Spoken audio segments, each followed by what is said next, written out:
this video, we're going to have a look at solving equations. We've previously looked at solving simple equations, such as 2 bracket x plus 4 equals 9. Here, we would expand first, getting 2x plus 8 equals 9. And now we're backtracking using inverse operations. We will minus the 8 to get 2x equals 1, and divide by 2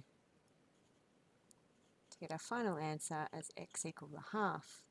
We also had a look when there was pronumerals on both sides of the equation.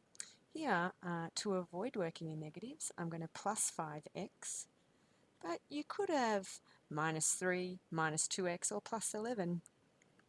If I plus 5x to both sides, I get 3 equals 7x minus 11. Now I'm going to plus 11.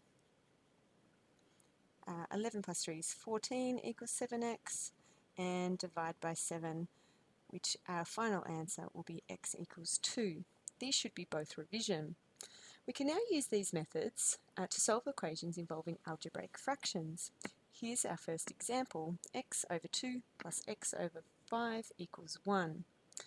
Making these equivalent fractions with a common denominator of 10, I have 5x over 10 plus 2x over 10 equals 1.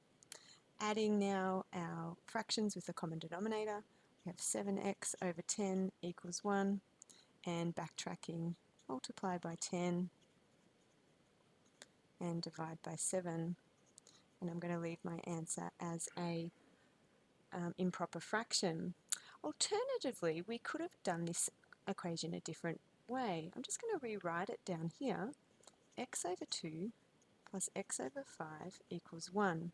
Now we all hate working with fractions, so what we can do is multiply all terms by the lowest common denominator, which is 10. So I'm going to multiply this term, and this term by 10. 10x divided by 2 is 5x, plus 10x divided by 5 is 2x, equals 1 times 10 is 10. Now I get 7x equals 10, and I'm going to start backtracking now. 7x equals 10, so we divide by 7, x equals 10 on 7, which is our same answer. It's really personal preference which method you use.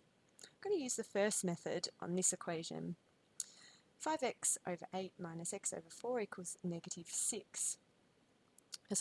I'm going to make a lowest common denominator is 8, so I actually don't need to multiply or make an equivalent fraction for our first fraction.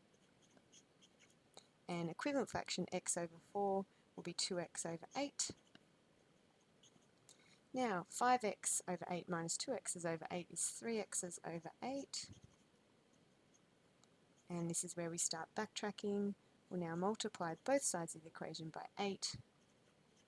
3x equals negative 48, and divide both sides by 3, and we get our final answer, x equals negative 16.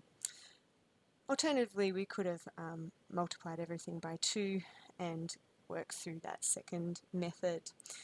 Again, it's your choice, but my preference is to make equivalent fractions with a lowest common denominator.